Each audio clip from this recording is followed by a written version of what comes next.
Okay guys, so today let's see this ophthalmoscope. So as you know, this is ophthalmoscope and I'm just going to tell you the different parts of this ophthalmoscope. So this is the first part. So what it does, it is helpful just in switching it on, switching it off. That's the function of this part, right? Second is this part. So once it is on, so to adjust this number here, to adjust this lens, this dial you have to use. So if you move it, you will be able to see different numbers, but always make sure it is on number 0, right? And the third one, there is another dial here. This you have to be very careful, this one. So when you move this, you will be able to get different settings of this ophthalmoscope. I'll show it to you now.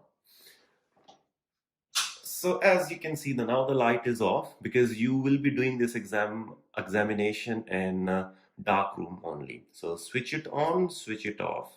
Here you can just set it on 0. Now the setting I was telling you, this one. So when you move this dial, you'll be able to see different settings. Small moon, a bit bigger, biggest one, colored, slit, plus, and again the small moon. So for the exam purpose, what you can do, you can go with the middle full moon, right? So what you have to do now, let's see how you hold this ophthalmoscope. So how you hold this ophthalmoscope is simple. You hold it like a mic, right? You hold it like a mic and you can put your index finger on this dial here. This is the perfect way of holding this instrument. Make sure if you're checking the right eye of the patient, you're holding it in your right hand and you're checking it with your right eye. And if you're checking the left eye of the patient, you will be holding it in your left hand and you'll be checking it with your left eye. Please do not make this mistake. Right, left, left, left. Now, let me switch off the light.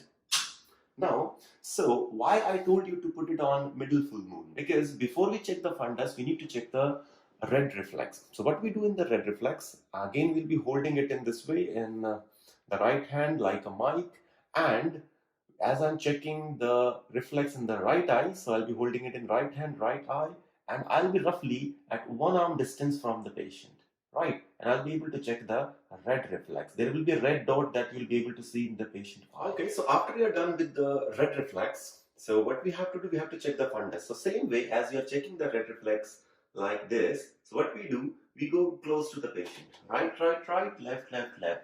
So you go close to the patient and you see the fundus. Other hand, maybe if you want, you can put on the patient forehead, right? And whatever you see in the fundus, you can verbalize accordingly. So that is how you do fundoscopy.